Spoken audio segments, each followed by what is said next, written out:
if you were wondering how doing all these exact same calculations with epsilon instead of a specific value actually prove or disprove a limit, I'm going to talk about that very briefly in this video. So I'm redoing the exact same problem, but instead of using 1 over 100, I'm using epsilon, which could be any positive number that you want at all. But it's only interesting if we consider that epsilon to be positive and very, very, very tiny. Because we want to say basically that we can make the neighborhood around this central value as small as we want. And there's still, at some point, the terms of the sequence will enter that neighborhood, meaning they're getting at least that close to 2. And they never leave after that point, meaning they continue to get closer and closer to 2. Now I do need to point out that for this particular example, the limit of the sequence is in fact 2. And if I had a different sequence here that's limit wasn't 2, or if I had a different number at the center, all this math wouldn't give me the same punchline. The punchline in this case is, like, we learned how to calculate limits. So you guys should be able to look at this sequence and know the limit's going to be 2. I made to the center of my neighborhood, so I can prove that this is the limit. And when it is the limit, this is the end result of all those calculations. Specifically, it's the fact that if n is more than whatever this ends up being, and if n is more than whatever this ends up being, it's this more than that we're worried about.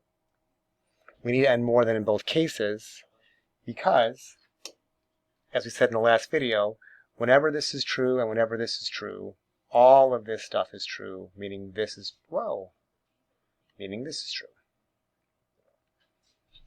And we can see based on the calculations, it doesn't really matter what epsilon is, n is still going to be more than it in either case. So having shown that with this epsilon and the sequence that actually has this limit, getting n more than, here's why we prove the limit, and here's why we have to use epsilon. The first thing I had to decide is there a capital N so that all the n's past that n are true, no matter what this value is? You've got to decide which of these two things is the larger value. Keep in mind that epsilon is positive. Keep in mind that it's only interesting if epsilon is super tiny. So when I see 1 plus 3 epsilon, it's basically like 1 plus 0, you know? This is basically 1 divided by a super tiny number. So this will eventually be positive and huge. This is basically negative 1 plus what's basically 0. So basically negative 1 divided by really tiny is negative and far from 0. So the larger of these two things, the thing I would choose for my capital N, would be the one of these things that would be positive. This guy, 1 plus 3 epsilon over epsilon. So to rephrase this expression, I would say if n is more than this crazy thing, then this inequality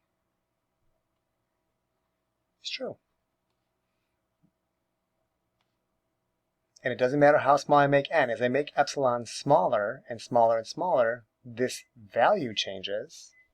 So I might have to go further down in the sequence, but it doesn't matter if you make this epsilon 1 over 100, or 1 over 10, or 1 over a million, or 1 over a billion.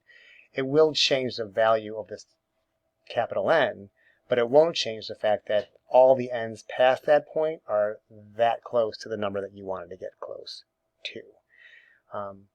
If I can do one concrete thing that might help you out, like if I decided that epsilon had to be 1 over 100, which we did in the last example, and if I were to plug 1 over 100 into this expression, we should get the exact same capital N we had for that specific value of epsilon. 1 plus, if this is 1 over 100, I get 3 over 100. 1 over 100. Let's see, so this would turn into 103 over 100. 1 over 100. These hundreds would cancel. So if epsilon were 1 over 100, capital N is exactly 103, and all the points past 103 are within 1/100th of 2. If I change this to 1 over 1,000, capital N changes, but I can still find 1. Doesn't matter how small I make this epsilon, these are not going to change. At some point, at some value, I'm going to get that close to 2, and I'm not going to leave. If this number were like 1.99, one of these inequalities would be facing the other way, and that would mean you're not always that close. I hope that helps. It's the kind of thing we might have to talk about face to face if you're curious about it. But just a little something, right?